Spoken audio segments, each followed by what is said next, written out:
சென்னை வியாசர்பாடியில் ரமேஷ் என்ற ரவுடியின் வீட்டில் நடத்தப்பட்ட சோதனையில் 51 பட்டாக்கத்திகள் பறிமுதல் செய்யப்பட்டுள்ளது. அதனை மற்றொரு அண்மை செய்தியாக பார்த்துக் கொண்டு வருகிறோம். இது குறித்த முழு விவரங்களை வழங்க செய்தியாளர் சுப்பிரமணியன் நம்மோடு இணைப்பில் காத்திருக்கிறார். சுப்பிரமணியன், வணக்கம். விவரங்கள். சென்னை வியாசர்பாடியில் ரவுடி ரமேஷ் என்பவருடைய வீட்டிலிருந்து 51 பட்டாக்கத்திகள் பறிமுதல் செய்யப்பட்டிருக்கிற சம்பவம் அதிர்ச்சியை ஏற்படுத்தி இருக்கிறது. இந்த ரமேஷ் என்பவர் வடசென்னையுடைய பிரபல தாதா நாகேந்திரனுடைய சகோதரர் என்பது விசாரணை தெரிய வந்திருக்கிறது. சென்னை வியாசர்பாடி பகுதியில் ரவுடி நாகேந்திரனுடைய சகோதரர்கள் முருகன், அதே போல ரமேஷ் மற்றும் அவரது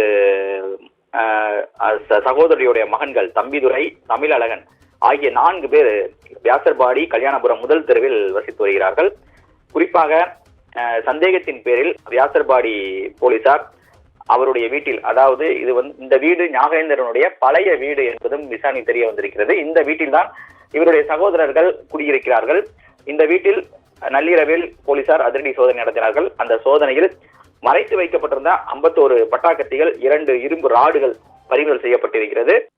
இதன் அடிப்படையில் 4 பேரையும் பிடித்து போலீசார் விசாரணை மேற்கொண்டு வருகிறார்கள்.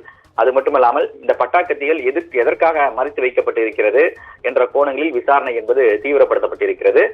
இந்த பிடிபட்டு விசாரணை நடத்தப்பட வரக்கூடிய முருகன், ரமேஷ் ஆகிய 2 பேர் மீதும் வழக்குகள் நிலுவையில் இருக்கிறது. குறிப்பாக முருகன் மீது கிட்டத்தட்ட 33 வழக்குகள் இருப்பதாக காவல்துறை தரப்பில் சொல்லப்பட்டிருக்கிறது. அதே போல ரமேஷ் மீதும் வழக்குகள் இருப்பதாக காவல்துறை தரப்பில் சொல்லப்பட்டிருக்கிறது. போலீசார் தொடர்ந்து விசாரணை நடத்தி கொண்டிருக்கிறார்கள். விவரங்களுக்கு நன்றி சுப்பிரமணியன்.